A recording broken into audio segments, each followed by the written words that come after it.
Aren't you sick of psychiatric labels? There's this person is labeled with depression, the other person has anxiety, the other person is psychotic, schizophrenic, borderline, manic. And people who get those labels, they kind of go along with that. They get a medication and they feel, well, that's who I am. I am depression, I am anxiety, this is my life. Well, is that really true? Or is it something we have created from a medical perspective to help us understand people, but we actually still don't understand them?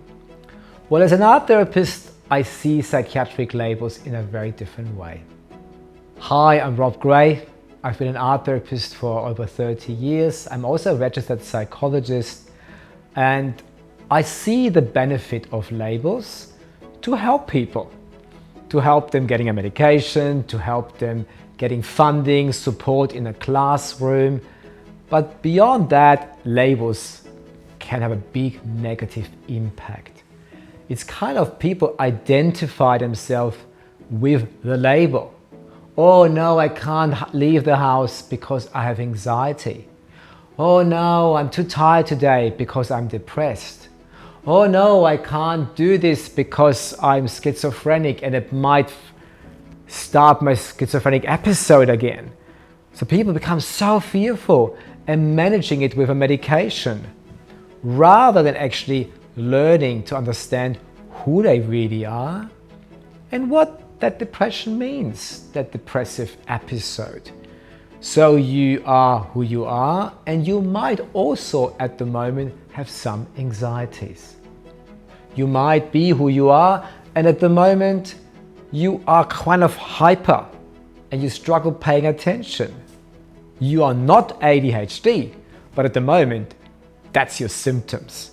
So the medical professionals work with symptoms. As an art therapist and a psychologist, I work more with what's going on for you. What's happening in your life? What's happening in your relationships? Where do you feel threatened, uncomfortable? Something is hurting.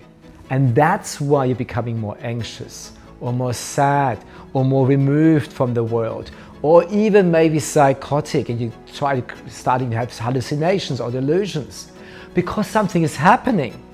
So what I like to address as an art therapist and a psychologist is what's going on, rather than focusing on a label and having some medication about it to fix it. In my experience, medication doesn't fix the problem, but it helps. So yes, for a lot of people, medication is very helpful for a certain amount of time. But to deal with the symptoms, eventually people need more than medication. They need someone to listen to them, to make sense of their life. So they make sense of their life. They understand that this relationship is making me sick. This work environment is toxic. I do need to leave. And not, I need medication for my stress. That's just all the way around. Rather than medication for your stress, you should leave your work environment or work on your relationships. Spend more time with your partner and the people you love rather than going to a doctor and getting a prescription. I'm not saying prescriptions are bad and seeing a doctor is bad. No, that's a good thing. For a lot of people, it helps at the start, short term. Long term, people need much more. So as an art therapist, what I tend to do, I look at the story. What's happening for you? How long has this been happening? Can you express that in an image? What does your unconsciousness tell us what's truly happening for you? And let's address that.